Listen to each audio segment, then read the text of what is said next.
GST എന്ന് പറയുന്നത് ശരിക്കും സ്റ്റഡി ചെയ്യാതെ ഗവൺമെൻറ് ഉണ്ടാക്കി കൊണ്ടുവന്നതാണ്. ഇത്രമാത്രം ടാക്സ് ജനങ്ങളുടെ മേളിൽ വെച്ചു. ഞാനൊരു കാര്യം ചോദിക്കട്ടെ, ഈ പറയുന്ന ഇന്ത്യയിൽ ഉണ്ടാക്കുന്ന പ്രോഡക്റ്റുകൾ ഞാൻ അമേരിക്കയിൽ നിന്ന് മേടിച്ചിട്ടുണ്ട്. സെയിം പ്രോഡക്റ്റ് ഇന്ത്യയിൽ നിന്ന് മേടിക്കുമ്പോൾ ഞാൻ ഈ പറയുന്ന ഒരു ടീഷർട്ടിൻ്റെ കാര്യം തന്നെ 600 രൂപയുടെ വില വ്യത്യാസമാണ് അമേരിക്കയിൽ. എന്തുകൊണ്ടാണ് 600 രൂപയുടെ വ്യത്യാസം അമേരിക്കയിൽ വരുന്നത്?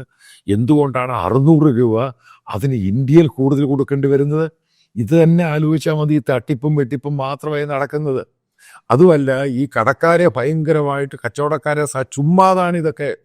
ഇന്ത്യയിലെ ഏറ്റവും കൂടുതൽ ഈ കച്ചവടക്കാർ, അതായത് ഈ ട്രേഡിങ്ങും ബിസിനസ്സും ഒക്കെ നടത്തുന്നത്, അവരെല്ലാം വല്ലാത്ത ക്രൈസിസിലാണ്. ഗവൺമെൻറ്റിൻ്റെ RBIയുടെ ഫിനാൻസ് മിനിസ്റ്ററുടെ സ്ട്രിക്റ്റ് ആയിട്ടുള്ള സിബിൽ, ഈ പല ആൾക്കാർ NPA ആയി കഴിയുമ്പോൾ ഇവരൊക്കെ പിന്നെ എവിടെ നിന്നാണ് ഈ പോയി പണം എടുക്കുന്നത്?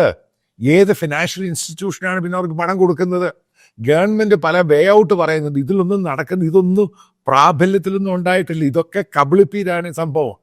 അതായത് സിബിൽ സ്കോർ ഉണ്ടായി ഒരു കച്ചവടക്കാരന് തിരിച്ചു വരാനുള്ള സമയം കൊടുക്കണം.